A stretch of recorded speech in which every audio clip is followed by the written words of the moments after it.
Assalamualaikum warahmatullahi wabarakatuh. Alhamdulillah alladzi bi ni'matihi tatimmu shalihat. Segala puji bagi Allah Jalla Jalaluh yang karena nikmatnya kebaikan-kebaikan menjadi sempurna. Yang karena rahmatnya niat-niat baik hamba dapat terlaksana. Allahumma salli wa sallim ala sayyidina Muhammadin wa ala alihi wa ashabihi ajma'in. Ya Allah, semoga salawat dan salam senantiasa tercurahkan untuk baginda Nabi kita Muhammad alaihi salatu wassalam, untuk keluarga beliau, untuk istri-istri beliau, untuk putra-putri beliau, dan untuk seluruh sahabat Nabi. Semoga Allah meridhai kita bersama mereka. Amma ba'd. Jamaah rahimakumullah. Hidup ini Allah ciptakan untuk menguji siapa di antara kita yang paling baik amalan. Segala fasilitas, segala benda yang indah-indah di muka bumi ini, atau peristiwa-peristiwa yang melukai hati, yang menyayat sehingga darah itu harus mengucur dengan deras dari jantung kita, itu ujian dari Allah Azza wa Jalla. Allah mengatakan, wa nabluukum bisyarri wal khairi fitnah wa ilaina turja'un. Dan kami menguji kalian dengan kebaikan dan keburukan sebagai bentuk fitnah, ujian untuk kalian, dan kepada kami kalian kelak akan kembali. Ada banyak fitnah di muka bumi ini. Ada fitnah kemiskinan, ada fitnah kekayaan, ada fitnah harta, ada fitnah anak, ada peperangan, ada gempa, ada banjir, ada perampokan, ada kebakaran, dan berbagai macam fitnah lainnya.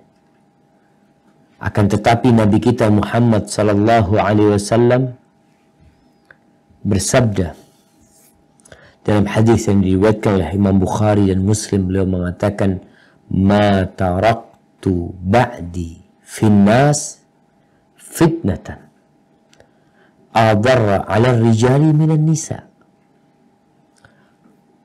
Kata beliau alaihi salatu wassalam, aku tidak meninggalkan setelahku di tengah-tengah manusia sebuah fitnah, sebuah ujian yang lebih membahayakan atas kaum laki-laki daripada wanita.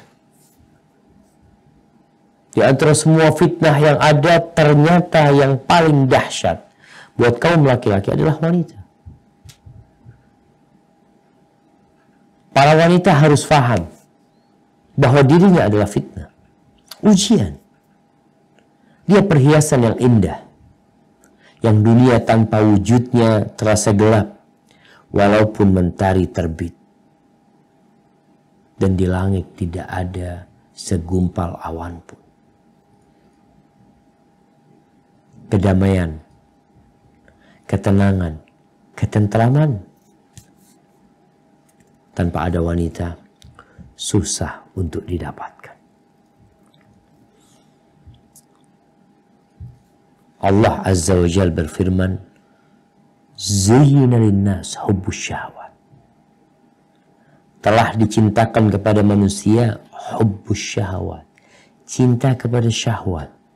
Syahwat apa? Allah mengatakan minan nisa, dari wanita-wanita.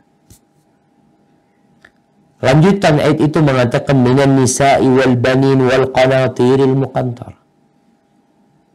Allah jadikan wanita termasuk cinta syahwat, dan Allah memulai dengan wanita sebelum menyebutkan emas, perak, kendaraan, pertanian, usaha-usaha, sebelum fitnahnya anak, sebelum semua fitnah. Kenapa? Subhanallah. Kenapa wanita yang Rasulullah Sallallahu Alaihi Wasallam mengatakan naqisatu aqlin wa din, perempuan ini agama dan akalnya kurang. Mungkin sebagian wanita tak suka dengan uraian atau dengan sabda Rasul SAW ini. Tapi kita harus terima. Itu realita. Siapapun punya hak untuk membuktikannya.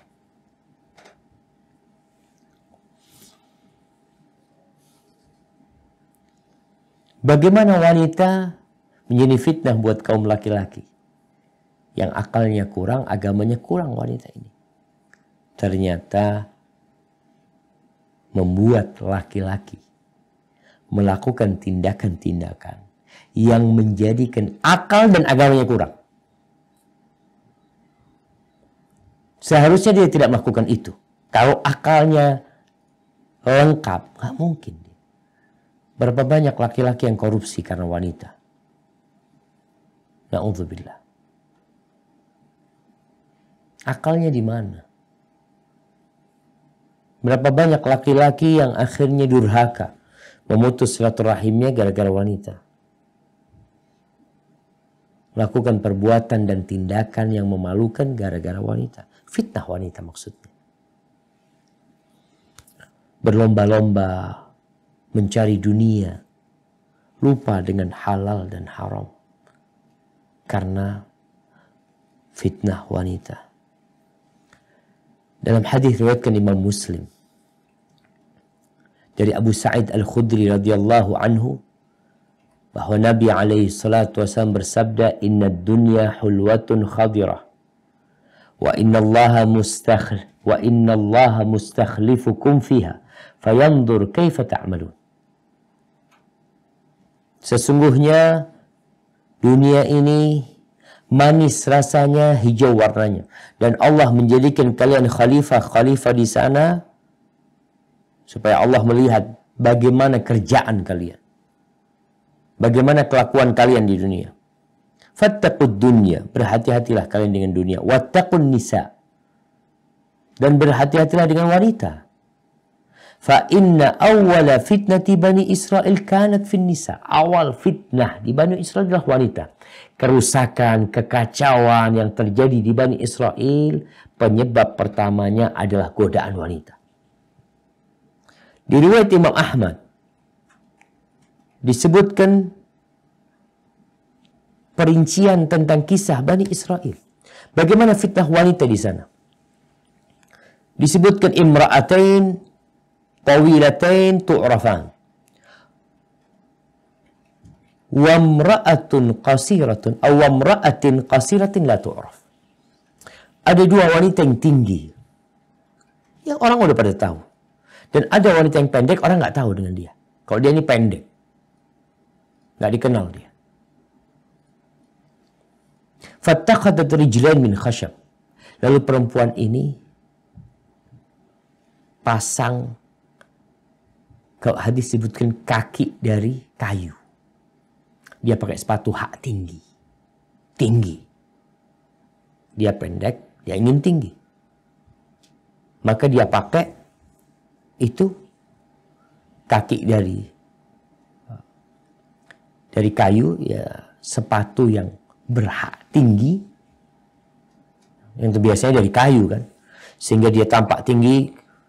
Disebutkan wasaghat khataman fahashathu min atyabit tib al-misik.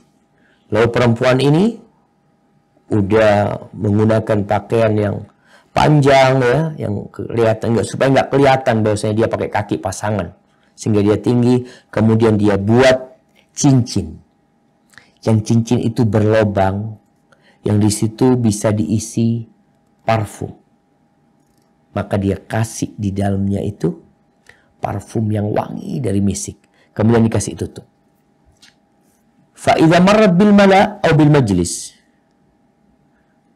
apabila dia, ini perempuan yang pendek, yang nggak ketahuan kalau dia pendek, kalau dia melewatin laki-laki yang sedang di pinggir jalan atau di majelis ya, atau di satu tempat, maka perempuan ini membuka parfum itu supaya aromanya tercium. Fafaharihu, maka aroma itu tercium sehingga membuat para lelaki pada memandang dia. Dan itu yang terjadi di masa kini kalau kita lihat. Itu fitnah Bani Israel yang dulu sebelum diutusnya Nabi Muhammad SAW. Ternyata perempuan-perempuan dari kalangan Yahudi, mereka udah bikin seperti itu. Bagaimana dia berpenampilan yang indah, yang wangi, menawan. Tujuannya apa? Agar laki-laki memandang dia. Ini perusak nih. Perempuan-perempuan seperti ini perusak generasi. Laki-laki yang sudah beristri gara-gara perempuan seperti ini. Anak-anak orang yang belum menikah gara-gara perempuan seperti ini. Dan memang itulah fitnah wanita. Dan Al-Imam Nawawi menyebutkan bahwa fitnah perempuan ini bukan hanya perempuan yang di luar rumah. Istri pun fitnah.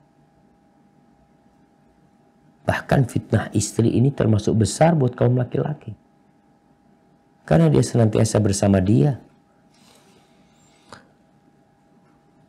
Dan bicara fitnah wanita, Allah Azza wa Jalla mengatakan, ya ayyuhalladzina amanu, inna min azwajikum wa auladikum aduwwan lakum fahdharuhum. Mungkin perlu dibaca jemaah. Coba dibaca firman Allah Azza wa Jalla di surah At-Taghabun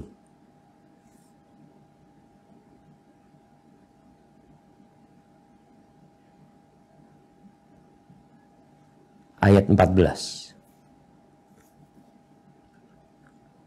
Surat At-Taghabun ayat 14. أعوذ بالله من الشيطان الرجيم يا أيها الذين آمنوا إن من أزواجكم وأولادكم عدوا لكم فاحذروهم وإن تعفوا وتصفحوا وتغفروا فإن الله غفور رحيم. Wahai orang-orang yang beriman, sesungguhnya di antara istri-istrimu dan anak-anakmu ada yang menjadi musuh bagimu, maka berhati-hatilah kamu terhadap mereka. Dan jika kamu maafkan dan kamu santuni serta ampuni mereka, maka sungguh Allah Maha Pengampun, Maha Penyayang. Subhanallah. Seperti itu wanita. Anak-anak ya, menjadi musuh buat suami ya. Tentunya tidak semua. Ada sebagian.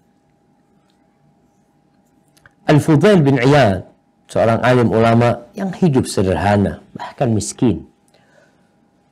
Pada suatu hari, dia mendapatkan kiriman, hadiah dari para khalifah.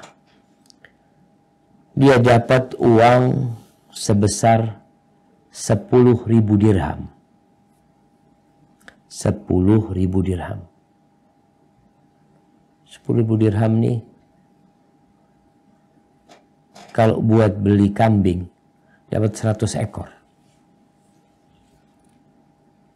Ya kira-kira 100 jutaan. Kalau harga kambing 1 juta. Ketika dapat duit itu, dibalikin sama dia. Nggak mau Al-Fudail bin Iyad. Udah tua Fudail bin Iyad. Akhirnya istrinya marah kepada suaminya. Apa kata istrinya? Taruddu 10,000 wa ma indana qutu yaumina. Engkau balikin 10.000. Sedangkan kita nih makanan hari ini nggak punya. Fudail bin Iyad tahu sama istrinya. Dia mengatakan, mathali wa mathalukum ka qaumin laha baqaratun yahruthuna 'alaiha. Permisalanku dengan kalian ini seperti seseorang, satu kaum yang memiliki seekor kambing betina yang digunakan untuk membajak sawahnya. Ketika sudah tua disembelih. Wa kadza antum. Begitu pula kalian. Aradtum dzabhi ala kibari sinni. Kalian mau nyembelih aku dalam kondisi aku sudah tua renta kayak gini. Mutujuan qabla an tadhhabu fudailan. Kalau Fudail kalian mati kelaparan aja lebih baik sebelum kalian menyembelih Fudail. Tapi tidak semua selamat dari fitnah ini. Haibati fillah. Apa yang menyebabkan lelaki itu mudah tergoda dengan wanita? Kok bisa si wanita begitu menggoda? Lebih daripada godaan harta. Kata Nabi SAW dalam hadis riwayat Muslim, al-mar'atu aurah. Perempuan itu aurat. Perempuan itu aurat. Ya sudah aurat perempuan itu. Sesuatu yang harus ditutupin, yang harus dijaga. Lalu kata Nabi SAW, فَإِذَا خَرَجَتْ إِسْتَشْرَفَهَا الشَّيْطَانِ. Kalau keluar, istashrafah syaitan. Subhanallah. Anak tadi berusaha untuk memahami apa sih makna istashrafah syaitan. Disebutkan syaitan ini ketika perempuan itu keluar dari rumahnya, syaitan itu langsung memandang. Seperti ini. Dia lihat ya. Ada yang keluar nih. Masya Allah. Oh Masya Allah udah keluar nih. Dia lihat-lihat. Kenapa? Karena syaitan punya sarana untuk menggoda kaum laki-laki. Artinya perempuan ini memiliki kekuatan yang bisa dimanfaatkan oleh syaitan. Maka syaitan kalau perempuan keluar langsung disambut sama syaitan. Dia akan godain laki-laki dengan wanita ini. Karena dia memiliki sesuatu yang tidak dimiliki oleh syaitan.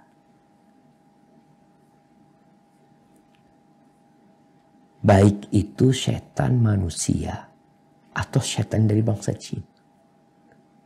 Syaitan manusia sama. Kalau ada perempuan keluar, dia akan memanfaatkan. Ketika di rumah nggak bisa dia. Maka ditungguin keluar sama dia. Dibawa keluar pakai mobilnya, di kendaraan umum, atau dimanapun. Dan fitnah wanita ini untuk semua kalangan.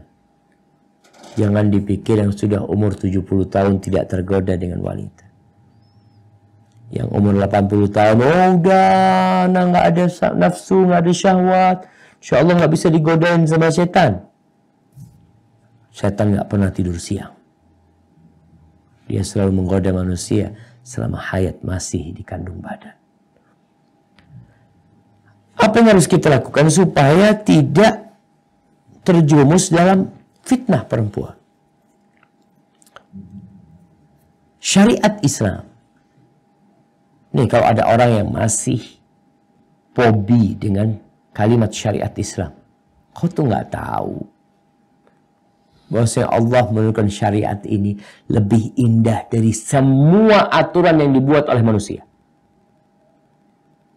Lebih sempurna, lebih menjamin keamanan, kedamaian, kebahagiaan, kelezatan, kesenangan, kemakmuran, keadilan. Itu ada yang di syariat Islam. Kenapa ada yang menentang? Karena nggak tahu. Seperti gelas. Gelas ini airnya bening. Tapi karena dicampurin dengan warna-warni, akhirnya nggak jelas. Tapi ketika disaring kembali, maka kelihatan beningnya syariat Allah ini memberikan kemakmuran buat umat manusia. Syariat Islam berusaha untuk memberikan aturan-aturan yang menyelamatkan kaum laki-laki dan para wanita juga dari fitnah. Contohnya sabda Nabi SAW, iyyakum wad-dukhul 'alan nisa.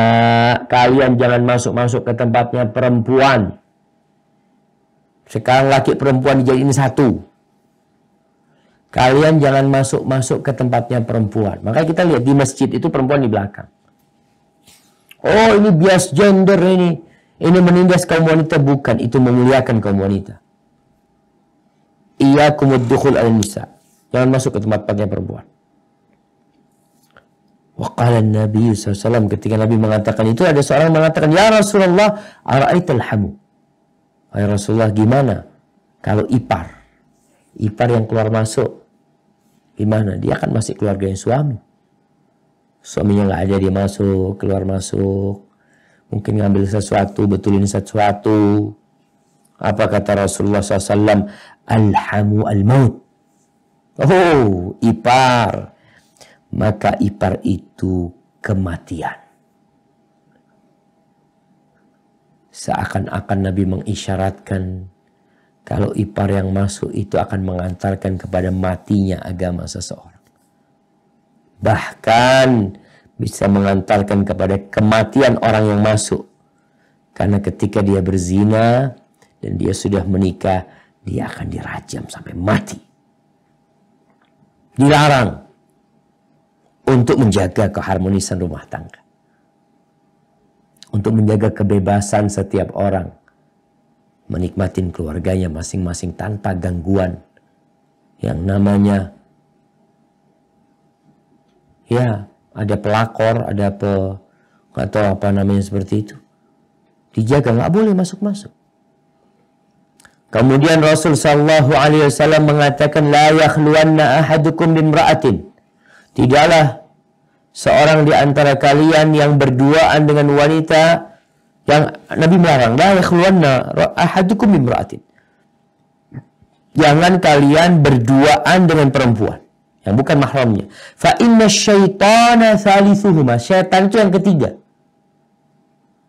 Makanya kalau kita perhatikan, ketika seorang sebelum menikah, dia menjalin hubungan asmara yang tidak diridhai oleh pencipta, mulai keluar bersama, duduk bersama, makan bersama, yang ketiganya adalah syaitan. Mereka tidak berdua. Syaitan itu berusaha untuk merangkul keduanya supaya berzina. Ketika sudah menikah, syaitan datang lagi. Berusaha untuk menarik keduanya. Kalau awalnya dia dari belakang mendorong keduanya untuk berzina, sekarang syaitan kalau udah menikah dari tengah. Kenapa di tengah? Kan ganggu. Iya, ganggu supaya ini berdua berpisah. Makanya perbuatan yang paling dicintai syaitan setelah orang menikah adalah perceraian. Sebelum menikah maka zina. Karena dia tahu akan merusak nasab, merusak agama seseorang. Nabi SAW membuat aturan. Ketika sholat di masjid, selesai sholat berjamaah, perempuan itu pulang duluan. Laki-laki masih di masjid berzikir, yang perempuan pulang duluan. Dan perempuan sendiri tidak dianjurkan untuk sholat berjamaah di masjid. Di masjid nih, rumah Allah, nggak dianjurkan. Kalau mereka sholat, yang laki berzikir, perempuan pulang duluan. Supaya tidak terjadi campur baur nantinya ketika keluar masjid. Kemudian suatu hari Rasulullah SAW melihat di jalan ini, perempuan sama laki jalan berpapasan ya.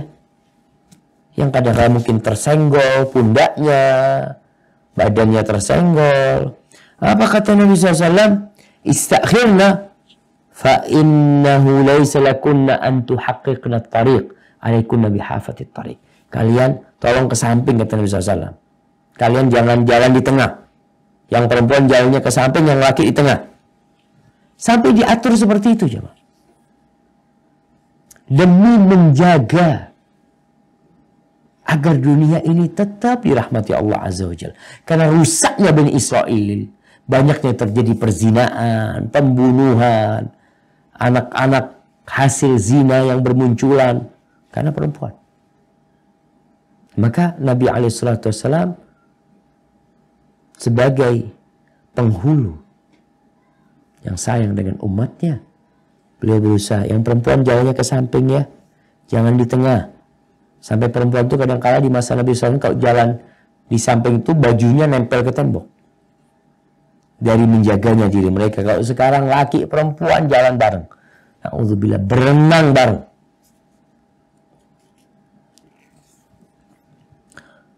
Ahibati fillah. Di masa Nabi SAW, Masjid Nabawi itu punya beberapa pintu. Nggak ada pintu khusus buat perempuan. Kalau sekarang kan Masya Allah perempuan dapat pintu khusus, jadi selesai laki nggak lewat sana. Karena di masa Nabi SAW masjidnya nggak besar. Akhirnya Nabi buat aturan lagi. Beliau mengatakan, "Lau tarakna hadzal bab." Mengatakan laki-laki, kalau bisa kalian tinggalkan pintu ini. Pintu ini biar untuk perempuan. Dan sampai sekarang pintu ini disebut babun nisa di Masjid Nabawi, bab perempuan. Dulu tempat masuknya perempuan, sekarang tinggal namanya doang. Karena masjidnya semakin meluas sehingga perempuan ditempatkan di tempat belakang. Ibnu Umar ketika mendengar Nabi SAW mengatakan itu, maka beliau nggak pernah masuk lewat pintu itu. Walaupun nggak ada perempuan, beliau nggak lewat pintu itu. Udah, pintu itu kata Nabi SAW, kalau kita tinggalkan lebih baik. Maka ditinggalkan Abdullah. Untuk apa? Untuk menjaga diri. Aisyah radhiyallahu ta'ala anha di masanya setelah meninggalnya Nabi SAW melihat kondisi wanita berubah. Yang dulunya pemalu, yang dulunya menjaga diri, akhirnya mereka udah mulai di masa Nabi, di masa Aisyah radhiyallahu anha. Lalu Aisyah mengatakan, andai kata Nabi SAW itu mengetahui atau hidup di masa yang seperti ini, niscaya beliau akan melarang perempuan-perempuan untuk keluar dari rumahnya, untuk berangkat ke masjid mungkin, sebagaimana wanita-wanita Bani Israel dilarang. Karena mereka menggoda. Wanita itu indah. Maka diperintahkan laki-laki untuk menundukkan pandangannya. Masanya berat. Kalau kita lihat sekarang bagaimana musuh-musuh Islam mengeksploitasi wanita. Menjual wanita. Perempuan, oh enggak, kita enggak dijual. Dijual. Di mana dijual? Mana-mana sekarang. Sampai anak pernah melihat di sebuah bar. Bukan anak masuk bar jemaah. Sebuah hotel. Sebuah hotel, kalau nggak salah di Abu Dhabi. Di Abu Dhabi, Anda masuk lift, ada iklan di situ. Buat perempuan masuk bar itu gratis dan dapat 3 bir gratis. Oh, itu kan memuliakan wanita. Enggak. Mereka mau beli perempuan dengan harga murah. Karena kalau banyak perempuan di bar itu banyak laki-laki yang datang. Laki-laki yang bayar, perempuannya gratis. Mereka mau jual perempuan. Mereka bikin pakaian-pakaian, ya Allah, jemaah. Berbagai macam perhiasan yang menggoda wanita, pakaian yang ketat, ya. Kemudian make up yang begitu menawan, dan cerita-cerita yang merusak juga banyak. Film-film dibuat untuk menggoda. Kita hampir tidak pernah melihat majalah kecuali ada wanita yang menggoda di sana. Koran, lihat koran sebelah kanan biasanya, bagian depan atau sebelah kiri pasti ada wanita. Iklan apa aja? Iklan mobil, iklan motor, iklan belanja, sabun, sampo, mesti ada di situ gambar wanita. Iklannya kulkas. Kenapa sih? Tadi hadisnya udah jelas. Nabi SAW mengatakan al-mar'atu aurah. Perempuan itu aurat. Kalau keluar rumah, setan langsung lihat. Oh, ini nih. Kita punya alat nih. Dilihatin sama setan, dimanfaatkan sama setan. Maka keluarnya wanita dari rumah dengan bersolek, dan berias yang tidak diperbolehkan oleh syariat menjadi faktor yang sangat merusak. Mau tidak mau. Sekarang kalau kita masuk ke toko, ke mall, rumah sakit, pesawat, kereta, hotel, kantor, semuanya mengandung unsur eksploitasi wanita untuk menggoda kaum laki-laki. Semuanya. Kemana kita mau pergi sekarang? Kenapa sih di pesawat pramugari harus pakai kayak gitu? Kenapa harus pakai lipstik yang seperti itu? Harus pakai rok yang terbelah sehingga pahanya kelihatan? Harus pakai baju, dress mungkin yang sebagian dadanya kelihatan? Kenapa sih? Ya supaya menarik. Berarti kau jual perempuan? Enggak dijual perempuannya. Dilelang. Ini sesuatu yang perlu kita pikirkan bersama. Karena ketika perzinaan merajalela, perselingkuhan di mana-mana, anak-anak SMP, SMA, kuliah sudah pada berzina, maka tinggal nunggu azab Allah Subhanahu wa taala ketika kita membiarkan perempuan ini terjadi. Allah di surat An-Nur ayat 31 mengatakan wala yubdina zinatahunna. Perempuan itu jangan menampakkan perhiasan-perhiasan mereka. Ini kata Allah, ini bukan nampakkan perhiasan, seauratnya dia buka. Di surat Al-Ahzab ayat 53 Allah mengatakan wa idza sa'altumuhunna mata'an fas'aluhunna min wara'i hijab. Kalau kalian minta sesuatu kepada keluarga Nabi SAW, minta dari balik hijab, dari istri-istri Nabi. Allah mengatakan di surat Al-Ahzab ayat 32, "Fala takhda'na bil qaul." Kalau ngomong, tolong ngomong jangan dilemah lembutkan. Kenapa? Fayatma alladhi fi qalbihi marad wa qulna qawlan karima. Maka nanti akan merasa tamak. Di sini ada resiko orang-orang yang jelek hatinya, yang ada penyakit di hatinya, jadi ingin berzina. Ini ngomong biasa. Gimana sekarang perempuan dengan lagu-lagunya, bernyanyi, sudah suaranya dibikin lembut, auratnya ditampakkan.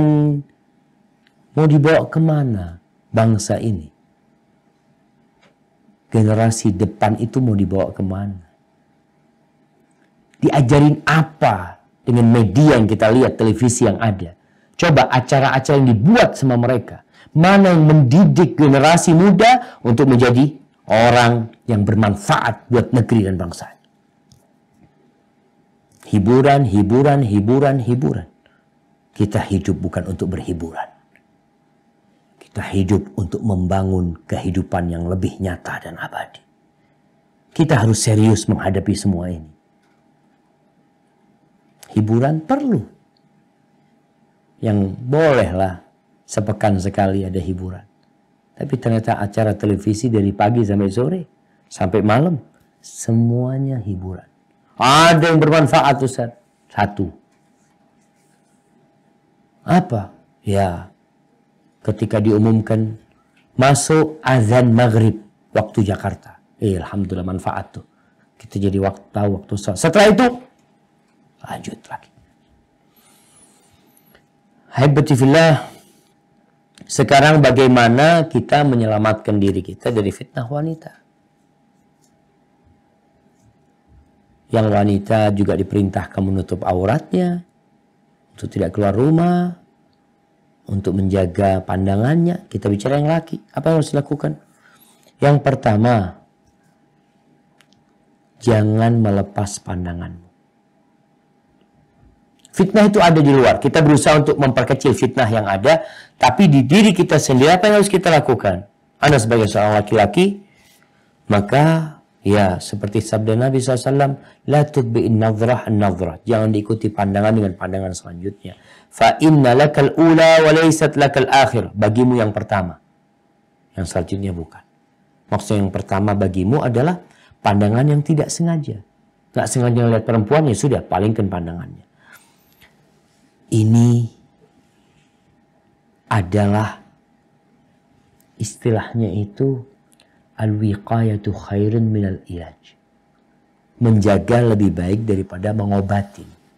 Tindakan preventif itu lebih baik daripada harus pengobatan nanti. Orang kalau sudah menjaga diri agar tidak terkena kanker, alhamdulillah bagus. Tapi kalau udah kena kanker, habis sudah. Naik tuh stadium 1, stadium 2, stadium 3, stadium 4. Makanya udah kasih tahu rokok ini menyebabkan kanker. Jaga jangan ngerokok. Kalau kau tetap ngerokok rusak nanti.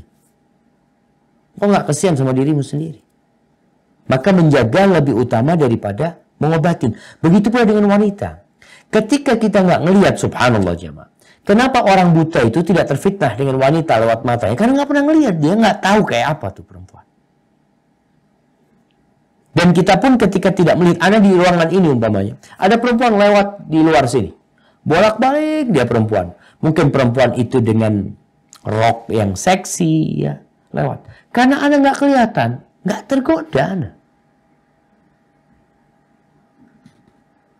Maka kalau kita lihat teman-teman di Australia, Masya Allah. Kalau di musim dingin, kata teman-teman, Masya Allah Ustaz. Kalau musim dingin, tertutup berapa? Sampai jarinya nggak kelihatan. Wajahnya tinggal sedikit yang kelihatan. Maka tatkala itu biasanya fitnah berkurang. Tapi kan, apakah kita menunggu masa itu? Ya, kadang-kala kita perlu menciptakan masa seperti itu. Cari tempat yang kita tidak terfitnah dengan wanita. Dan ada seorang soleh yang mengatakan kepada anaknya, Ya bunayya imshi wara al-asad wal aswad awil wal usud. Imshi wara al-asad wal usud wala tamshi wara amra'ah.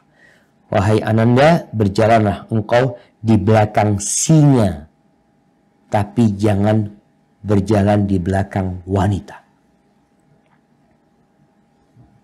Jalan di belakang singa, ada singa, jalan di belakangnya nggak apa-apa.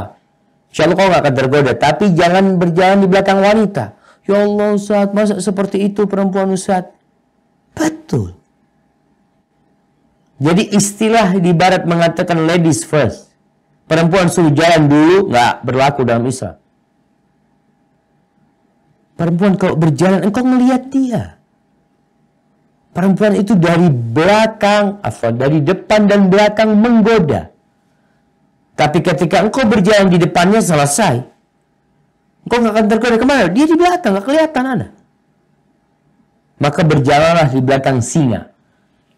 Tapi jangan berjalan di belakang wanita. Karena pandangan mata itu seperti anak panah yang beracun, kata Nabi SAW. Kalau sudah masuk, biasanya akan merusak sampai ke jantung. Dan membuatnya berpikir, akhirnya mengantarkannya kepada perzinahan. Bagaimana para salafus soleh menundukkan pandangannya?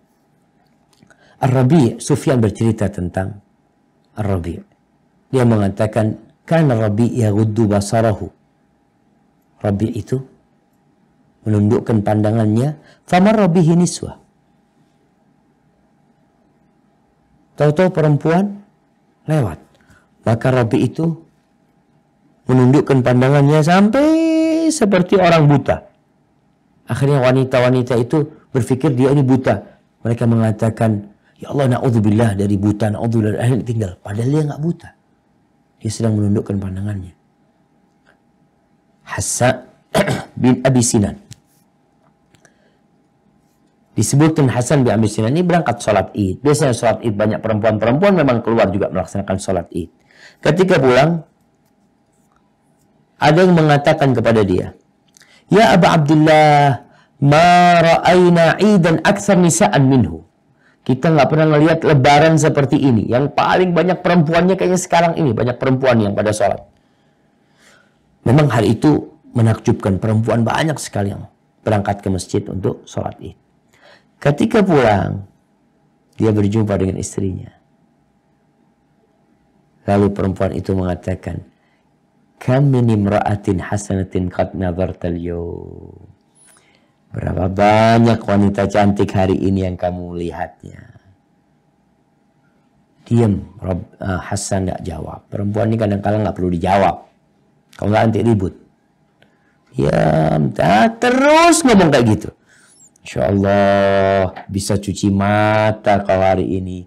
Banyak perempuan-perempuan yang bening-bening yang kau lihat. Akhirnya Robi nggak kuat sama istrinya mengatakan, qala waihaki ma nadartu illa fi ibhami mundu kharajtu min indiki hatta raja'tu ilaik.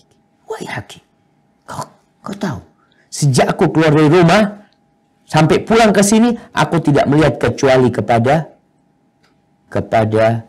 jari jempolku ini. Artinya dia menundukkan pandangannya melihat kepada jari.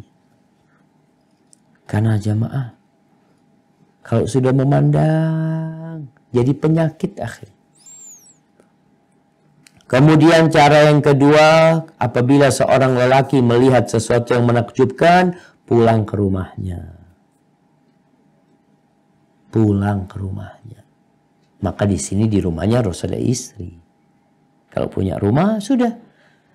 Hasratnya itu hendaklah dia salurkan kepada istri. Apa kata Nabi SAW? Innal mar'ata tuqbilu fi surati syaitanin wa tudbiru fi surati syaitan. Laki dan perempuan ini tukbil dari arah depan dalam gambaran setan, dari arah belakang dalam gambaran setan. Dia menggoda dia dengan tubuh dia. Fa idza ra'a ahadukum ra'atan fa'ajabathu. Kalau seseorang di antara kalian melihat perempuan yang membangkitkan hasratnya, falyati ahlahu, hendaklah pulang ke keluarganya, ke istrinya. Karena itu akan fa inna dzalika yaruddu ma fi nafsi. Ketika sudah disalurkan hasratnya, selesai sudah. Itu kalau melihat kalau melihat langsung pulang. Tapi kadang-kadang di rumah nggak ada istrinya. Istrinya sibuk masak, suaminya pulang, mau ngapain ke sini? Kalau melihat suaminya pulang tidak di waktu biasanya, ada perlunya dia. Lihat suaminya pulang, langsung siap-siap pakai parfumnya. Yang musuh, ahlan wasahlan bang, fadl bang, ingin minum apa? Kalau dia pulang tidak di waktunya pulang, biasanya ada sesuatu. Gimana yang belum menikah? Yang belum menikah ya sabar, sholat, puasa, insya Allah itu akan meredam syahwatnya. Yang ketiga, jangan datang ke tempat-tempat fitnah, tempat-tempat banyak perempuan. Di Indonesia nih kita lihat ada banyak acara, mungkin di luar juga sama di Australia, di Sydney mungkin. Ada daerah-daerah yang memang akhirnya tempat fitnah tersebut. Banyak perempuan yang tidak berhijab, banyak perempuan yang pakai pakaian yang mini. Kadang-kala di mall, kadang-kala di pinggir pantai, kadang-kala ada acara car free day mungkin. Di beberapa tempat ada tempat senam ya, perempuan dengan pakaian yang ketat, dia goyang-goyang ke sana. Jangan datang ke tempat itu. Karena ada pemuda yang kata, Ustaz, ana udah puasa sunnah, Ustaz, tapi kok fitnah, godaan syahwatnya belum mati. Datang ke tempat itu masalahnya. Maka hindari tempat-tempat fitnah itu. Pergi, menjauh. Insya Allah kau akan selamat. Kemudian yang keempat, kalau ada perempuan yang godain, hendaklah laki-laki ini tidak menoleh. Jangan menoleh. Jangan digubris, jangan diladenin. Kadangkala via handphone ngobrol dulu ya, ini laki-laki kadangkala nggak usah dia curhat ini itu macam-macam.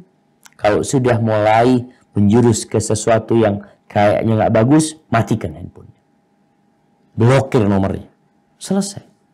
Insya Allah kau selamat. Jurej, ketika ada wanita yang datang menggoda dia, tinggal sama jurej. Nggak dihawil, nggak diladenin, dan alhamdulillah itu menyebabkan Juret selamat dari godaan perempuan tersebut. Tapi kadang-kala laki-laki ini ya udah imannya lemah, dia ladenin tuh perempuan sehingga dia terjerumus kepada perzinaan. Kemudian yang kelima jamaah, Yang terakhir, sebelum kita masuk ke sesi tanya jawab, ketahuilah bahwa zina mata itu akhirnya nanti kepada zina yang benaran, yang menyebabkan pelakunya akan terlaknat, yang menyebabkan pelakunya akan dihukum dengan hukuman yang menjijikkan, dilemparin batu sampai mati. Itu azab di dunia. Sedangkan azab di akhirat, bagaimana Rasulullah SAW menjelaskan bahwasanya laki-laki perempuan itu akan dibakar dalam tungku, dalam kondisi telanjang dibakar, ketika panas mereka naik ke atas tapi nggak bisa keluar. Terus masuk, turun lagi, naik lagi ke atas, nggak bisa keluar. Dan na'udzubillah, orang yang berzina sekali, kalau nggak segera bertobat, balik lagi dia berzina. Mungkin kamu mengatakan, enggak, insya Allah aku udah tobat. Biasanya ada panggilan-panggilan untuk mengulangi zina itu. Maka seorang itu berpikir bahwasanya dosa zina ini adalah dosa yang besar. Laki-laki yang berzina di luar rumahnya, na'udzubillah, mungkin istrinya dizinain orang di rumahnya gratis. Engkau merusak orang, engkau berzina dengan anaknya orang, dengan ibunya orang, dan bisa jadi ibumu, anakmu, adikmu, Allah tidak akan jaga. Ihfadillah yahfadka. Kau jaga Allah, Allah akan menjagamu. Dan balasan itu sesuai dengan amalan yang dilakukan. Kalau kita tidak godain anak orang, kita jagain anaknya orang, insya Allah anak kita akan dijaga sama Allah Azza wa Jalla. Hadza wallahu a'lam bishawab. Itu yang bisa kita kaji pada kesempatan kali ini. Kita akan buka sesi pertanyaan yang agak panjang. Kami persilahkan kepada teman-teman yang sudah siap di sana. Fadhal.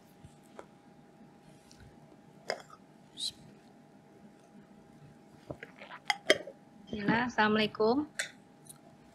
Waalaikumsalam warahmatullahi wabarakatuh. Bolehkah wanita saat keluar rumah memakai perhiasan yang umum digunakan seperti cincin kawin atau gelang yang tidak terlalu berlebihan ukurannya, atau jam tangan? Apakah dibolehkan, Ustadz? Barakallahu fiik. Nah, ada perhiasan buat wanita yang memang nampak. Perempuan itu tidak boleh menampakkan perhiasannya. Tapi memang ada yang kata Allah SWT, illa ma dhahara minha, kecuali memang perhiasan yang nampak, nggak bisa disembunyikan. Apa yang tidak bisa disembunyikan? Ini menurut pendapat yang rajih, tangan perempuan dan wajahnya bukan aurat. Tapi kalau dia pakai cadar, akan lebih mulia buat dia. Maka kalau tadi ditanyakan pakai cincin, maka boleh dia pakai cincin. Karena memang itu yang nampak di diri dia. Tapi kalau gelang, boleh pakai gelang, tapi bukan untuk ditampakkan. Pakai jam silahkan. Tapi kalau akhirnya harus menyingkap lengannya supaya kelihatan gelangnya, itu nggak boleh. Karena ada perempuan yang pakai baju itu, ya ini harus hati-hati. Nggak semua pakaian kadang-kadang ada kancingnya. Terkadang ketika dia angkat akan nampak. Maka berusaha kalau mau pakai gelang nggak apa-apa, tapi bukan untuk ditunjukkan. Ada perempuan yang pakai kalung. Kalung itu tempatnya di dalam, di leher apa, di luar jilbab. Jadi ada perempuan Masya Allah, karena ingin tampil supaya kelihatan cantik dia, dan dia tahu dia sudah pakai jilbab. Bagaimana supaya orang tahu dengan perhiasan dia? Perhiasannya dipakai di luarnya. Padahal Allah kata, la yubdina zinatahunna illa ma dhahara minha. Subhanallah jemaah. Dulu di masa Nabi SAW itu, perempuan itu pakai khal-khal. Khal-khal itu gelang rantai yang ada di kaki. Tertutup mereka, tapi mereka ingin orang lain tahu kalau dia punya itu. Dia kadang-kadang pukul ketika berjalan itu supaya berbunyi. Itu dilarang. Kalau sekarang memang ditaruh di luar supaya kelihatan orang. Jadi kalau tadi mau pakai jam memang untuk kebutuhan dia melihat ya. Kemudian kalau dia mau pakai gelang, yang penting gelang itu tidak nampak karena tempatnya gelang itu ada di lengan yang masih masuk aurat. Seperti itu. Hadza wallahu a'lam bissawab. Nah. Oke. Barakallahu fiik Ustaz, kami dari Brisbane. Iya, pertanyaannya mengenai hijab, memakai jilbab itu kan sebagai perlindungan terhadap wanita. Bagaimana wacana sekarang yang menganggap bahwa wanita yang memakai jilbab atau sudah tertutup pun masih diperkosa, atau anak kecil itu terjadi pelecehan seksual. Jadi istilahnya itu dibilang bahwa memakai jilbab itu pun tidak menjamin perlindungan terhadap wanita. Bagaimana menjawab syubhat yang seperti ini, Ustaz? Jazakallahu khairan. Barakallahu fiik. Subhanallah jamaah. Bicara syubhat ya. Ana baca sebuah tulisan di Inggris. Iya, di Inggris. Di sebuah majalah atau di koran ya. Ini waktu yang lama sebenarnya. Anda lihat itu tulisan lama. Bagaimana kepolisian Inggris memberikan arahan kepada perempuan-perempuan, karena di sana banyak terjadi pemerkosaan, ya macam-macam, digodain laki-laki. Maka diberi arahan di sana. Yang pertama arahannya supaya mereka pakai baju yang tertutup, yang sopan. Ini karena mereka bukan muslim. Pakai baju yang tidak menggoda. Sebutkan. Kemudian yang kedua, menghindari tempat-tempat yang sepi. Yang ketiga, kata dia, kalau ada laki yang mengikuti dia, berusaha dia untuk nyebrang jalan sana, nyebrang lagi. Kelihatan kalau dia masih mengikuti, maka berarti dia mau berbuat jahat kepada perempuan ini. Maka dia minta tolong kepada kepolisian, kepada pihak yang berwajib. Subhanallah, yang pertama ditulis oleh koran Inggris, arahan dari pemerintah Inggris pada waktu itu agar wanita berpakaian sopan. Jadi kalau bicara wanita tetap diperkosa walaupun pakai jilbab, ya tidak bisa kita kita bisa menjaga, berusaha. Perempuan dalam rumah diperkosa, dibunuh dalam rumah, di dalam rumahnya. Apakah kemudian nggak menjamin orang di dalam rumah itu nggak diperkosa gitu? Berarti ya udah perempuan keluar rumah aja. Perempuan dianjurkan untuk di dalam rumah. Jadi kalau tadi ada cerita bagaimana ada wanita yang pakai jilbab masih diperkosa, coba dilihat berapa persen perempuan yang pakai jilbab diperkosa. Bagaimana kejadiannya? Dia berjalan sendirian. Perempuan diperintahkan dalam Islam untuk tidak berduaan dengan laki-laki. Perempuan dianjurkan atau diperintahkan untuk tidak safar kecuali dengan mahram. Artinya syubhat yang tadi itu sebenarnya syubhat yang lebih lemah daripada rumahnya laba-laba. Karena sejatinya secara data, nah, kalau kita bicara data lah, coba dilihatlah di mana banyak terjadi pemerkosaan. Apa penyebab terjadi pemerkosaan? Apa penyebab terjadinya pelecehan? Bercampurnya laki dengan perempuan. Sampai di Meksiko, jemaah di Meksiko, Ana benar-benar heran. Sebelum Indonesia itu membuat busway itu ada bagian depan buat perempuan, bagian depan buat laki-laki. Kemudian ada gerbong-gerbong komuter itu yang untuk perempuan, yang untuk laki-laki. Sebelum Indonesia melakukan itu, di Meksiko udah dilakukan.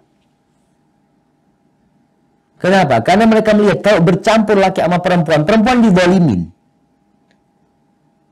Dan ini ternyata Islam udah ngajarkan dari dulu. Jadi syubhat-syubhat seperti itu sebenarnya syubhat ya omong kosong yang tidak berdasarkan data, tidak berdasarkan penelitian, yang ada hanya kebencian kepada Islam. Barakallahu fikum. Nah.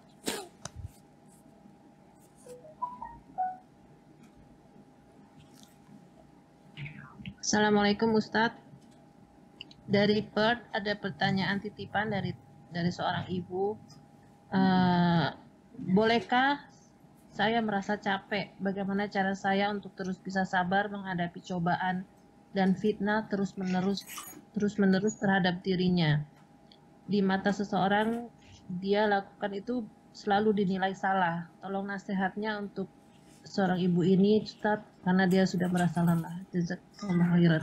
Satu lagi, Ustadz. Barakallahu fiik. Waalaikumsalam warahmatullahi wabarakatuh. Pertanyaannya, seorang wanita menjaga anak-anak dari kawan-kawannya, di antaranya anak kawan-kawannya itu ada yang lelaki sudah akhir balik, artinya teenager. Sedangkan wanita ini udah umur 70 tahun. Bagaimana itu menurut nasihat Ustaz? Jazakallah khair. Nah, ada dua pertanyaan. Yang pertama berkaitan dengan bagaimana harus bersabar menghadapi musibah yang silih berganti, ya. Yang dia kok kayaknya udah gak sabaran menghadapi yang seperti itu. Apa yang harus dia lakukan? Kadangkala ditanggapin selalu buruk oleh orang lain, padahal kita ingin berbuat baik. Hidup ini ujian. Kemanapun kita pergi, dimanapun kita berada, karena Allah sudah memutuskan bahwa dunia ini darul bala, negeri bala. Maka kalau ini mencari kesenangan di muka bumi ini salah, bukan tempatnya. Seperti orang mencari mutiara di padang pasir. Kemudian seorang wanita kadang-kala merasa hanya dia yang susah hidupnya. Orang lain bahagia, orang lain senang, ana susah hidupnya. Subhanallah. Sejatinya semua orang memiliki cobaan yang berbeda-beda. Terus bagaimana supaya kita bisa bersabar? Yang pertama, melihatlah kepada kebesaran Allah Azza wa Jalla. Lihatlah kepada hikmah yang Allah inginkan dari kita. Ada bala yang kata Nabi SAW terus mendampingin seseorang. Nemenin orang ini, bala ini gak lepas. Sampai kapan? Sampai dia berjalan di muka bumi ini tanpa punya dosa. Oh, ternyata bala itu seperti sabun cuci yang membersihkan baju. Noda-noda itu jadi hilang. Kita pun sedang dibersihkan. Kemudian kalau bicara tentang pahala buat orang yang dapat bala, yang hidupnya penuh dengan musibah, maka subhanallah tentunya berbeda dengan orang yang senang hidupnya, atau yang tidak dapat bala kecuali sedikit. Maka kata Nabi SAW, yawaddu ahlul afiyati yawmal qiyamah anna juludahum quridat bil maqarid lima yarawna min thawabi ahlil bala. Itu orang-orang yang hidupnya ya jauh dari bala, tidak terlalu banyak yang menimpa dia di dunia. Ketika melihat pahala, balasan, ganjaran yang diberikan kepada orang-orang yang penuh dengan bala hidupnya, dia ingin kulitnya itu digunting-gunting dengan gunting dari besi, supaya dia dapat pahala itu. Maka lihat ke sana. Kemudian selain melihat ke sana, hendaklah melihat kepada yang di bawah kita, agar terhibur kita. Bukan hanya kita yang susah. Ada banyak orang yang lebih susah dari kita hidup. Hal itu insya Allah akan membuat kita jadi bersyukur. Kemudian itu juga lihat nikmat Allah tuh banyak yang diberikan kepada kita. Hanya saja orang itu ketika kena musibah, konsentrasi dia kepada musibah itu. Dia lupa. Lupa dengan apa? Kenikmatan Allah yang lainnya, yang Allah telah berikan kepada dia. Maka hendaklah seorang lakukan hal itu sambil berdoa memohon kepada Allah. Allahumma afriq alaina sabra. Dan ketika dia sudah mulai kehabisan energi untuk sabar, maka cobalah dia ngapain? Salat, bertasbih, memohon kepada Allah Azza wa Jalla agar Allah menguatkan dia. Tapi ada pun berkaitan dengan pertanyaan kedua, tentang seorang wanita yang mungkin merawat anaknya orang. Yang mana anaknya itu nggak semuanya perempuan. Ada yang laki-laki. Kemudian yang laki-laki udah remaja, udah balik. Apa yang harus dilakukan? Maka dia menjaga interaksi dengan anak-anak itu. Ada batasan-batasan yang harus tetap dia jaga. Seperti apa? Di antara batasan yang harus dijaga adalah ya dia tetap harus pakai jilbab. Dia tetap harus pakai kerudungnya. Kemudian dia tidak berduaan dengan anak itu di rumah. Dan juga auratnya anak itu kita juga udah nggak boleh ngelihat karena dia udah, kalau kecil mungkin ya kita merawat dia, gantiin baju dia. Tapi ketika dia sudah mulai besar, maka hendaklah perempuan-perempuan yang bekerja mungkin sebagai perawat anak-anak perempuan untuk menjaga diri. Dan kalau ternyata dia itu ada yang modelnya hadonah, tempat penitipan anak, harus dipisahkan. Kalau sudah ada laki-laki yang balik, ya sudah bersama laki-laki yang balik dan perempuan yang balik dengan perempuan yang balik pula. Atau dengan anak-anak. Hada wallahu a'lam bishawab.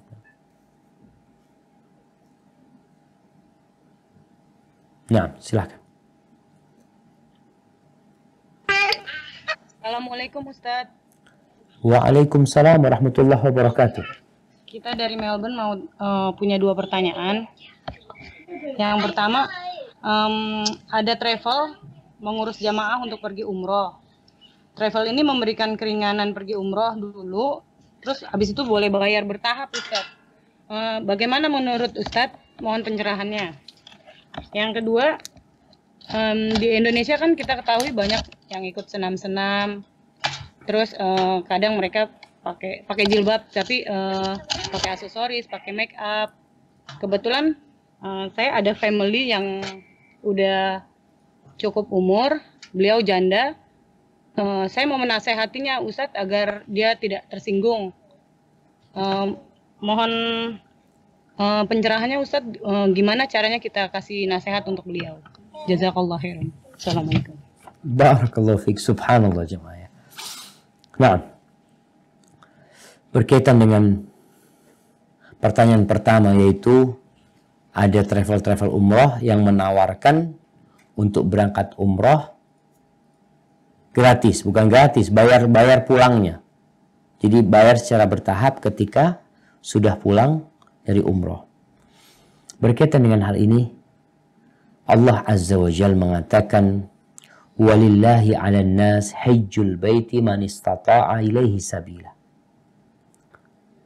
Sesungguhnya Allah Azza wa Jalla memiliki sebuah kewajiban atas umat manusia untuk berkunjung ke rumahnya bagi yang mampu. Bagi yang mampu. Baik itu haji atau umroh, berkunjung ke rumah Allah ini untuk yang mampu. Yang tidak mampu nggak wajib untuk berangkat ke sana. Kalau dia mau berangkat dengan berhutang, maka ingat bahwa Rasulullah SAW berlindung dari hutang. Jangan bermudah-mudahan untuk berhutang. Ini travel sekarang yang ada dalam benak kebanyakan mereka adalah mencari keuntungan sebesar-besarnya.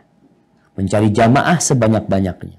Dengan menawarkan tadi, mamanya bayarnya setelah pulang. Kalau engkau memiliki sesuatu yang bisa dijaminkan untuk membayar, mungkin boleh berangkat. Tapi kalau nggak ada, jangan. Karena kalau engkau mati meninggalkan hutang, orang yang mati syahid,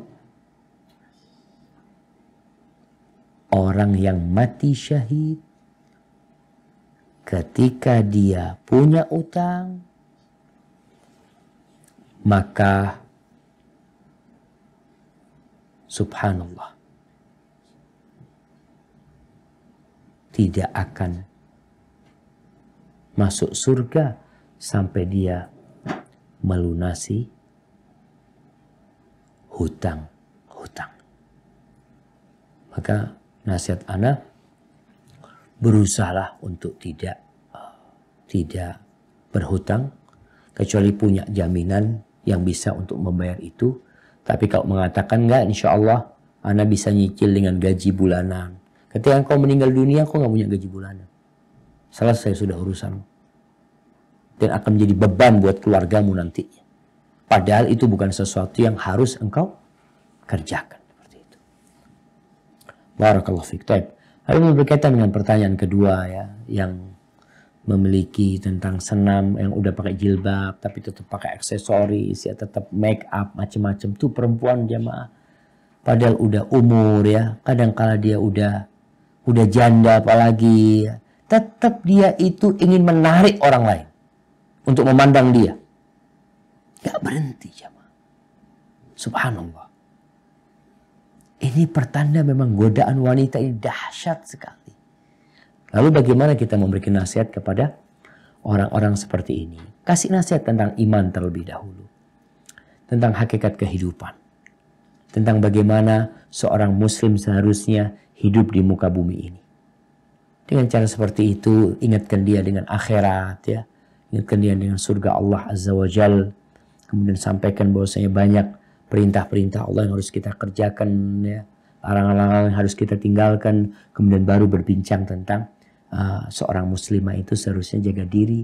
Jangan sampai dia menjadi penyebab lelaki tergoda sama dia. Dan setan tuh senangnya di sana tadi. Ya, perempuan kalau keluar rumah langsung dijaga sama setan. Tadi dilihat dari jauh, wah ini dapat dia buruan untuk memburu yang lainnya. Jadi sekedar buat umpan untuk berburu yang lainnya. Dan subhanallah perempuan itu kalau dalam rumah itu hampir nggak mau bermake up. Dan mau tanya sama yang dari mana aja. Ana mau tanya, yang dari Melbourne. Ana mau tanya dari Melbourne. Kenapa perempuan itu kok baru bermake up kalau keluar rumah?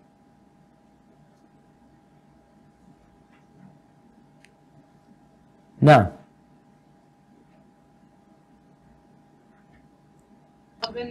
Alhamdulillah dari Melbourne kalau keluar nggak ada yang pakai make up. ya, kita lihat perempuan umum, bukan Melbourne, banyak tuh perempuan. Kalau keluar rumah semua pakai make up. Kalau dalam rumah nggak bermake up mereka. Bener nggak perempuan? Ini kita bukan bicara perempuan yang pakai jilbab ya. Enggak. Perempuan yang nggak pakai jilbab. Kenapa kalau dia di rumah nggak bermake up? Kenapa? Karena nggak ada yang ngeliatin. Ini pertanda memang dia menggunakan itu supaya dilihat oleh kaum laki-laki. Seperti cerita awal Bani Israel. Adakah perempuan dalam rumahnya dia pakai sepatu hak tinggi ya, kemudian di depan suaminya dia jalan dengan sepatu itu? Ada nggak? Ada insya Allah kalau udah pakai jilbab. Kalau udah ngerti agama, masya Allah, dia biasanya akan berusaha untuk menghibur suaminya. Suaminya datang dia pakai sepatu yang bagus, pakaian yang indah, karena tujuan dia memang menghibur suaminya. Maka kasih nasihatlah perempuan-perempuan yang seperti itu untuk bertakwa kepada Allah Azza wa Jalla, untuk berharap pahala dari Allah dan tidak menggoda laki-laki yang seharusnya mereka menundukkan pandangan, tapi kita memang ingin dia melihat kita dan memandang kita. Kemudian yang terakhir ingin dipuji dan disanjung dengan keindahan yang ada pada dirinya. Padahal udah tua kadang-kala jamaah. Hadza wallahu a'lam bissawab. Nah.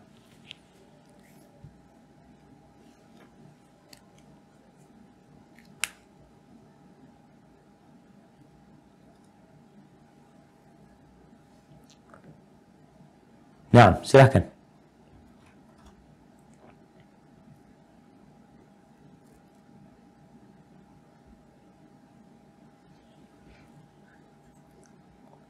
Ahlan wa sahlan.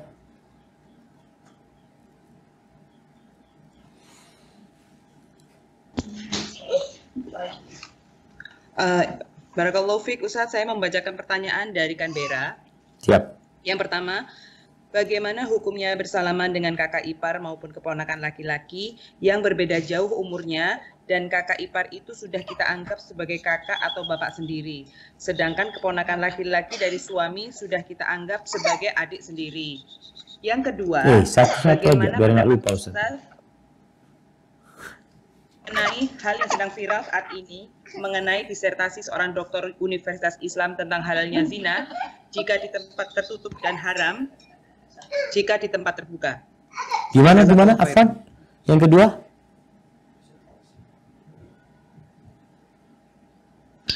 Yang kedua, bagaimana pendapat Ustadz mengenai hal yang sedang viral saat ini mengenai disertasi seorang dokter Universitas Islam tentang halalnya zina jika di tempat tertutup dan haram jika di tempat terbuka. Nah, Allahu Akbar jemaah. Baik, pertanyaan yang pertama. Pertanyaan pertama, Ana sampai lupa. Apa pertanyaan pertama? Ipar. Pertanyaan pertama tentang ipar. Jamaah berkaitan dengan menganggap yang bukan mahram jadi mahram, tetap nggak bisa. Yang bukan mahram tetap bukan mahram. Oh, kita sudah anggap sebagai saudara sendiri. Memang ada sesama sepupu nih, karena dia itu hidup bareng ya, bertetanggaan sampai besar. Kayaknya udah seperti kakak beradik, itu tidak menjadikan mereka kakak beradik.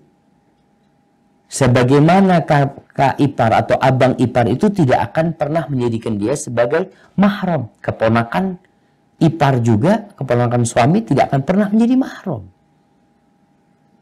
Jadi kita baik sama mereka, kita jaga silaturahim dengan mereka, tapi tetap dengan batasan-batasan yang sudah ditetapkan oleh Allah, mana yang mahram dan mana yang bukan mahram. Apa yang bisa kita lakukan kepada mahram kita, apa yang bukan mahram kita. Bukan berarti kita boleh berduaan dengan dia, karena kita sudah anggap dia sebagai bapak kita, subhanallah. Kita kemudian melakukan yang biasa kita lakukan dengan mahram kita, berduaan sama dia, nggak boleh. Tetap jadi anggapan dari diri kita itu tidak menjadikan atau tidak merubah hukum sejatinya. Hukumnya tetap. Kalau yang kedua berkaitan dengan viralnya sebuah disertasi yang berpandangan bolehnya berzina. Dia tidak mengatakan berzina ngomongnya. Karena kalau bicara bolehnya berzina, nggak ada yang membolehkan zina. Mereka bahasanya bolehnya melakukan hubungan seksual. Bolehnya berhubungan badan tanpa ikatan pernikahan. Ini dalilnya dengan milkul yamin, karena di masa dulu itu budak-budak itu boleh digauli oleh pemiliknya. Boleh digauli sama pemiliknya tanpa pernikahan. Berarti boleh kita cari perempuan yang kita nggak perlu nikah lah dengan dalil tadi. Kenapa diviralkan jamaah? Kenapa yang nulis seorang muslim? Sejatinya tulisan-tulisan barat itu udah banyak kayak gitu.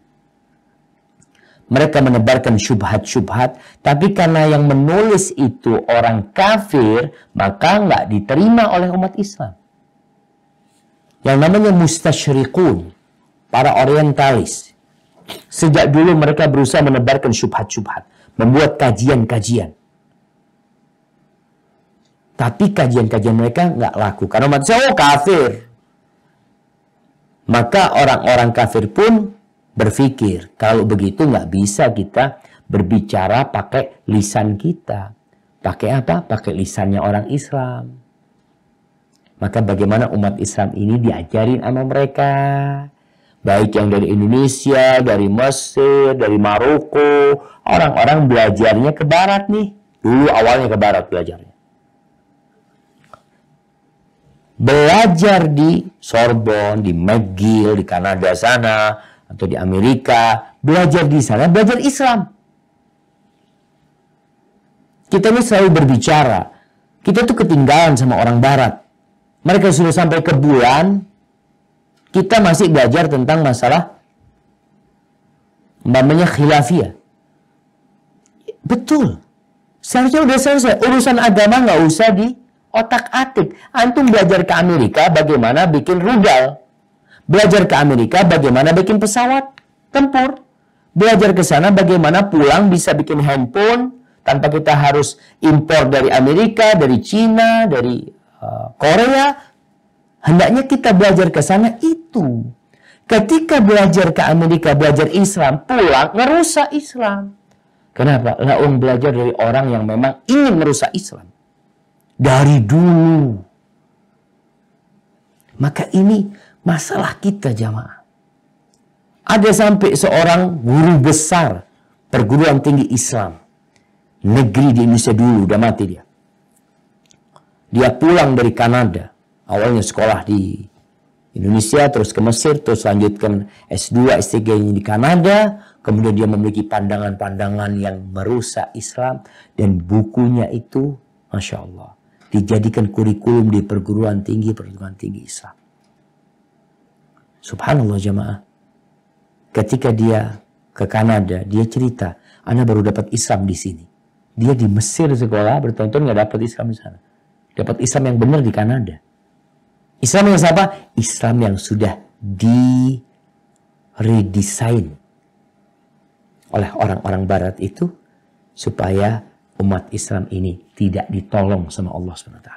Dan kalau sekarang viral, beberapa tahun yang lalu sudah ada buku sama dari perguruan tinggi Islam, sebuah jurnal yang menulis Tuhan izinkan aku untuk menjadi pelacur. Lanjutannya sekarang. Dulu sudah ada tuh buku, cuma belum viral mungkin. Karena ya masih banyak ulama-ulama yang menentang. Tapi sekarang muncul nih yang seperti ini. Jadi dulu judulnya Tuhan izinkan aku untuk menjadi pelacur, sebuah memorial yang ditulis dengan anggapan bahwasanya apa sih bedanya pernikahan dengan pelacuran? Pernikahan itu hanya kantong-kantong sperma laki-laki. Dan sama yang dibungkus dengan buku hijau, pernikahan sama aja dengan yang pelacuran itu sendiri. Dan mereka mengatakan yang kita lihat sekarang, dulu pelacur, nggak ada lagi pelacur. Sekarang disebutnya PSK. Semua muaranya itu adalah untuk merusak. Dan wanita ini adalah yang jadi korban sebenarnya. Dia yang jadi korban sebenarnya. Hanya para wanita merasa dia bisa hidup bebas, dia bisa bekerja semau dia, keluar semau dia, masuk semau dia, dengan laki mana dia akan berzina dia lakukan itu. Tapi bahasa-bahasa agama ini mulai dihilangkan untuk mengikis keimanan sebenarnya. Maka nggak usah diviralkan. Kita tuh kadang-kadang memviralkan sendiri. Udah banyak orang yang jauh dari agama baca itu, oh bagus ini. Sehingga mereka ketika berzina tidak lagi merasa berdosa. Dulu orang berzina, ini bedanya bid'ah dan maksiat. Ketika orang melakukan kemaksiatan, dia tahu ini dosa. Dia berzina, ini dosa. Ketika masalah syubhat, yang fitnahnya syubhat, kemudian dia bikin sesuatu aturan agama yang baru, dibungkus seakan-akan agama membolehkan. Dengan pemikiran dia itu, bagaimana orang akan bertobat? Ketika dia melakukan perzinaan, yang dibilang hubungan seksual di luar nikah, tapi yang ada sandarannya dalam agama, sehingga itu seakan-akan boleh, gak akan pernah bertobat. Yang ada, ya memang kiamat udah deket ya ma. Tapi kita harus berusaha. Jangan sampai Allah Azza wa Jal menjadikan kita orang-orang terburuk. Yang terjadi kiamat itu tidak, yang kiamat tidak akan terjadi kecuali yang tersisa di muka bumi adalah orang-orang yang paling buruk pada waktu itu. Hadza wallahu a'lam bissawab. Nah.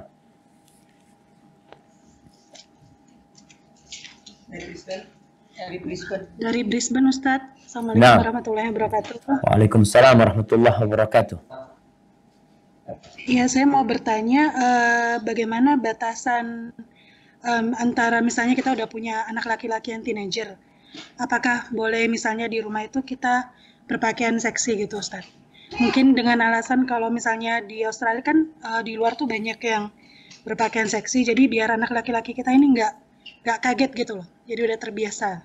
Apakah boleh seperti itu? Udah terbiasa. Maksudnya jadi nggak kaget melihat karena di rumah kan misalnya dia udah melihat misalnya mungkin ibunya misalnya berpakaian seksi, itu apakah boleh seperti itu? Nah. Barakallahu fiik. Maksudnya seksi yang bukan terlalu seksi, maksudnya masih udah ini, maksudnya masih dalam batasan, cuman dengan maksud seperti itu, Ustaz. Iya. Yang kedua, Ustaz. Assalamualaikum warahmatullahi wabarakatuh. Waalaikumsalam warahmatullahi wabarakatuh. untuk perempuan umroh sendiri atau haji sendiri itu gimana? Nah, Di atas katanya 45 tahun boleh. 45 tahun. Barakallahu fiik. Iya, berkaitan dengan pertanyaan pertama ya. Pertama, perempuan di rumah pakai pakaian yang sopan. Pakaian yang sopan. Artinya kalau dia pakai pakaian seksi yang bisa menimbulkan hasrat, itu nggak boleh. Apalagi dia ingin menunjukkan kepada anaknya. Anak itu menghormati ibunya. Anak itu cinta sama ibunya. Tapi tetap nggak boleh ibunya menggoda syahwat anaknya dengan pakaian seperti itu. Kalau bicara nantinya, ya Ustadz untuk membiasakan dia itu akan terbiasa dengan sendiri nanti di luar melihat hal itu. Tidak perlu ibunya memberikan pembiasaan seperti itu kepada dia. Tapi ibu pakai pakaian seksi, artinya kalau pakaian yang sopan ya, pakaian yang mungkin dia pakai rok, pakai baju yang sopan di depan suaminya, nggak ada masalah. Anaknya yang penting tadi jangan sampai menimbulkan syahwat ketika berpakaian di depan mahram-mahramnya, tetap dengan pakaian yang sopan. Adapun anaknya nanti di luar, kita kasih penjelasan. Kita kasih penjelasan. Wallahi jamaah, kalau bicara di luar itu pakaian seksi, mau nggak mau. Sekarang kita berangkat kemanapun. Jangan di Australia, di Indonesia. Anak-anak kepingin main di mall, mamanya kemana. Pemandangannya nggak ada yang enak sebenarnya. Maka kita benar-benar harus mendidik anak kita dengan keimanan. Dengan cara apa? Kita katakan ketika melihat sesuatu yang menggoda, tundukkan pandanganmu. Seperti itu. Hadza wallahu a'lam bishawab. Kalau sesama perempuan sama perempuan, ya tetaplah pakaian yang sopan ya, tapi tidak sampai pakaian seksi yang tidak sampai menggoda lah, tetap sopan lah. Karena kadang-kala perempuan sama perempuan lagi ada pernikahan ya, dia pakai gaun malam yang bagus seperti, tapi jangan sampai menimbulkan syahwat. Karena LGBT sekarang ini na'udzubillah udah tersebar di mana-mana. Adapun pertanyaan kedua berkaitan dengan haji umroh tanpa mahram. Jadi kalau kita berbicara hukum fikih memang akan mendapatkan khilaf di antara para ulama. Ada yang mengatakan boleh dan tidak boleh. Ada yang mengatakan boleh dikarenakan dahulu larangannya itu berkaitan dengan keamanan buat wanita tersebut. Nah, sekarang kalau bicara keamanan, siapa yang menjamin keamanan tadi buat dia? Dia nggak akan tergoda di sana, ada yang jagain dia.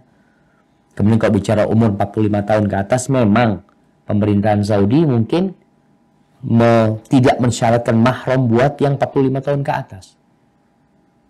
Bukan berarti yang umur 45 tahun ke atas nggak menggoda. Kadang ada wanita yang masih menggoda.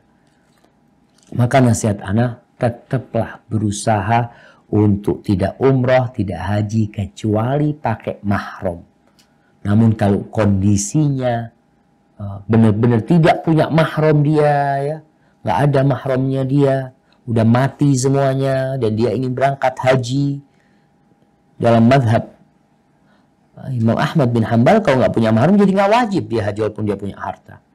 Tapi dalam mazhab lainnya kalau memang dia, dalam mazhab Syafi'i kalau nggak salah, kalau memang sudah nggak ada mahram, maka dia bisa berangkat dengan jaminan teman-teman perempuan yang akan menjaga dia.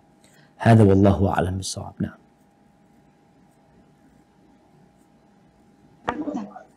Assalamualaikum Ustaz. Waalaikumsalam warahmatullah. Mau tanya Ustaz, kalau kita ikut arisan tapi terus dapat pertama, uangnya ini misalnya lumayan gitu ya Ustaz jumlahnya. Kalau kita nggak pakai sampai setahun, arisannya juga belum selesai, masih bayar terus, itu harus dizakatin apa enggak Ustaz? Terus yang kedua, Assalamualaikum Ustaz. Waalaikumsalam warahmatullahi wabarakatuh. Ustaz mau nanya menyambung pertanyaan 2 minggu yang lalu mengenai yang orang tua mengambil uang anaknya tanpa sepengetahuan si anak itu Ustaz. Siap. Dalam hal ini Ustaz yang mengambil itu ibu, dia mengambil uang anak perempuannya dengan kondisi si ibu ini sudah meninggal suaminya dan si anak ini sudah menikah dan dia berpenghasilan sendiri. Anak perempuan ini tidak bergantung sama suami. Ya. Penghasilannya Masya Allah Ustaz. Ya. Tapi kalau diminta dia agak pelit Ustadz, tapi kalau diambil dia nggak tahu. Masya Allah. Jazakallah Ustaz. Siap. Berkaitan dengan pertanyaan pertama. Apalagi pertanyaan pertama? Arisan. Arisan. Ketika kita punya uang yang mengedap dan masuk ke nisabnya, sedangkan kita punya utang, yang utang itu belum jatuh temponya, apakah ini ada zakatnya? Ada zakatnya. Dia keluarkan zakatnya. Kecuali dia kalau nggak kepingin keluar zakatnya, bayarin tuh utangnya. Arisan itu umpamanya. Kalau anti mama anak punya uang banyak, Ustaz, nggak kepake. Sedangkan anak punya utang arisan ini, umpamanya dapat duit 100 juta.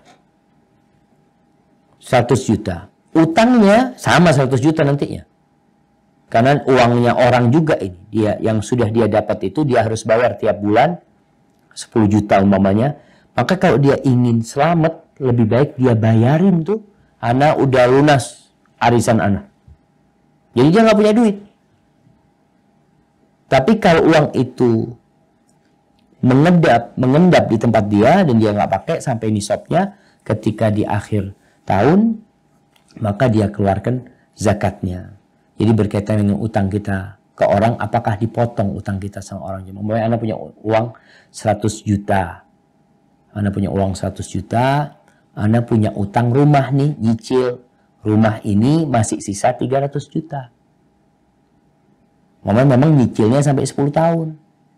Apakah Anda nggak wajib zakat? Wajib zakat. Pendapat yang lebih kuat wajib zakat. Karena memang ketika itu engkau punya uang itu. Kecuali uang itu kau bayarkan, kau nggak punya uang. Tapi kalau masih ada pada dirimu dan engkau tidak melunasi utangmu, maka hendaklah mengeluarkan zakatnya. Adapun menyambung pertanyaan yang lalu. Jelas sekali pertanyaannya. Ibu ini ngambil harta anak perempuannya yang punya penghasilan sendiri, bukan mengambil harta suami putrinya. Ketika dia memang memerlukan uang tersebut, maka dia ambil dengan cara yang baik. Khudhi bil ma'ruf. Ambil dengan cara yang baik. Untuk kebutuhan. Bukan untuk berfoya-foya, bukan untuk bermegah-megahan. Insya Allah tidak masalah dia mengambil harta putrinya yang itu memang milik putrinya sendiri, bukan milik suaminya. Kemudian sang ibu mengambil dengan cara yang baik. Karena seorang anak punya kewajiban berbakti kepada orang tuanya.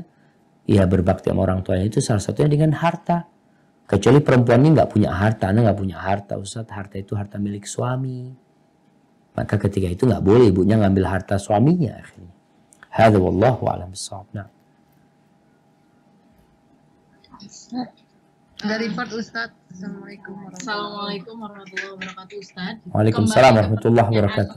Pembahasan yang soal hutang tadi, Ustadz misalnya saya punya hutang, lalu saya sakit, terus saya sudah mengucapkan sama suami saya akan melunasi hutang saya kepada seseorang. Suami saya udah tahu bahwa saya punya hutang sama seseorang, tapi suami saya belum tahu orang itu siapa. Tapi saya udah niat untuk bayar hutang itu sebelum saya misalnya meninggal duluan, umpamanya begitu Ustaz. Tapi saya udah ada niat untuk bayar. Bagaimana Ustaz? Kembali ke soal hutang yang tadi Ustaz jelaskan. Gimana? Afwan. Niatnya baru mau mati, baru niat. Sebelumnya nggak niat mau bayar. Ya niat, maksudnya bukan gitu Ustaz. Maksudnya niat. Gimana? Anak-anak jadi gak paham. Ini niat. Kan niat mau bayar hutang. Iya kan, saya misalnya udah bayar, udah dicicil gitu Ustadz, misalnya. Gitu. Dalam proses pencicilan hutang, oke. Ya misalnya, nah terus karena misalnya saya sakit, saya bilang sama suami saya gitu misalnya. Bilang itu untuk apa? Ya untuk bayar, untuk menyelesaikan hutang itu. Tapi, iya seandainya terjadi apa-apa sama saya udah bilang sama suami saya mau melunasi hutang. Tapi saya belum nyebut nama orang itu, nama yang saya punya hutang itu, tapi saya keburu meninggal gitu. Gimana dengan niat itu? Loh, kalau gimana niat, ya niat bayar. Tapi kalau nggak dibayar, belum bayar berarti. Udah bayar, udah dicicil. Belum lunas kan? Iya, berarti kalau belum lunas, mati meninggalkan hutang. Iya, nah suami saya tuh mau lanjutin pelunasannya itu, tapi suami saya nggak tahu orangnya siapa gitu. Oke. Jadi masalahnya anti minta suami melanjutkan pembayaran itu. Nah, tapi suami nggak tahu. Maka di sini, karena nggak disebutkan namanya. Maka di sini tugas keluarga ya, tugas keluarga. Penting keluarga ini ketika keluarganya meninggal dunia, hendaklah dia menanyakan kepada teman-temannya ya. Kalau abah anda punya utang, kalau ibu anda punya utang, atau kalau hal anda punya utang, tolong datang ke anda akan lunasin insyaallah. Seperti itu. Jadi kalau umpamanya akhirnya tidak terlunasi utangnya, apakah anti tetap dosa? Tetap menanggung itu. Makanya pentingnya mencatat hutang. Karena niat saja, insya Allah jemaah. Kalau orang niat, semoga Allah mudahkan. Tapi bukan berarti dia telah melunasi hutangnya. Dan bagi orang yang telah menghutangi orang lain, kemudian orang itu meninggal dunia, dan dia tahu ahli warisnya, maka seharusnya dia ngasih tahu ahli warisnya. Kenapa? Karena sebelum pembagian waris itu, Allah Azza wa Jalla menyuruhnya untuk dikeluarkan dalam pembayaran hutang dan wasiat. Kemudian gimana kalau pemilik uang ini nggak ngasih tahu? Enggak lah, anak akan tagih di akhirat. Nggak boleh engkau. Engkau dosa juga. Karena tuh keluarganya nggak tahu. Dan engkau ingat. Dan keluarganya mau bagi warisan sedang menunggu. Mungkin abah punya utang. Ditunggu-tunggu engkau nggak datang. Dengan alasan mau nagih di akhirat. Ya enggak. Dan ini juga membuat kita lebih berhati-hati tentang utang agar ditulis wasiat. Kalau engkau punya utang, tadi tulis wasiat. Anda punya utang sama fulan, sama fulan, sama fulan ya. Sebelum membagi warisan, tolong ini dilunasin. Hadza wallahu a'lam bishawab. Pertanyaan terakhir. Hari ini Malaysia ikut nggak? Assalamualaikum Pak Ustadz. Waalaikumsalam warahmatullahi. Dari mana nih? Melbourne. Melbourne lagi, balik lagi gitu ke Melbourne. Ini Pak Ustadz mau nanya nih, apakah jika wanita yang kerja buat keluarganya itu termasuk sedekah? Terus yang kedua, boleh nggak nambah lagi? Jangan banyak-banyak, satu juga. Satu lagi dong Pak Ustadz, apakah wanita wajib salat Jumat? Itu aja Pak Ustadz, sekolah ya. Barakallahu fiik. Iya, seorang wanita yang bekerja untuk membantu keluarganya. Mungkin dia kasih kepada suaminya. Mungkin dia kasih kepada anak-anaknya. Apakah itu sedekah? Nah, cerita Zainab, istrinya Ibnu Mas'ud radhiyallahu anhu, yang dia bekerja menenun kemudian dijual, dibuat makan sama keluarganya.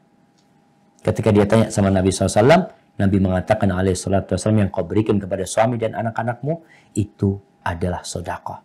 Tinggal bagaimana kita niat baik jamaah dalam bekerja ini, bukan untuk memperkaya diri, bukan untuk sombong-sombongan, bukan untuk memperbanyak harta, tapi untuk memenuhi kebutuhan kita. Adapun wanita tentang Jumat, maka nggak wajib dia sholat Jumat.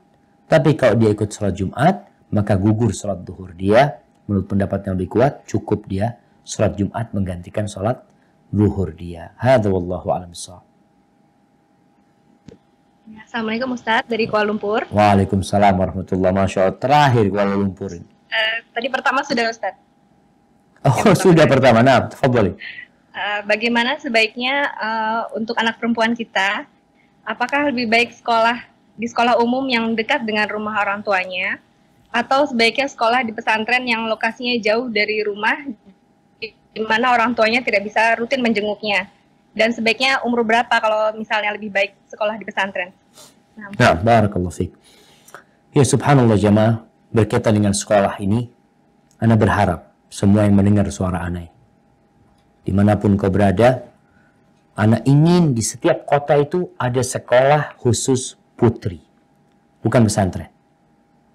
Ana keingin setiap kota ada sekolah khusus putri, SMP dan SMA, khusus putri. Kenapa? Karena masalahnya banyak orang-orang yang berat untuk menyekolahkan anaknya di pesantren. Tapi dia takut untuk menyekolahkan putrinya di SMP atau SMA umum. Karena bercampur laki perempuan. Dan sudah banyak kejadian perzinaan-perzinaan di sana. Karena memang mereka berada di lingkungan yang memudahkan untuk berzina. Orang tua takut. Banyak orang-orang itu yang seperti itu. Apa solusinya? Ya kita yang harus berpikir. Dan insya Allah ya, Ana pernah sampaikan bahwasanya di Jakarta itu ada sekolah Kanisius milik orang-orang Katolik dari sejak dulu, tahun 30 Masehi, itu khusus laki-laki saja. Khusus laki-laki saja.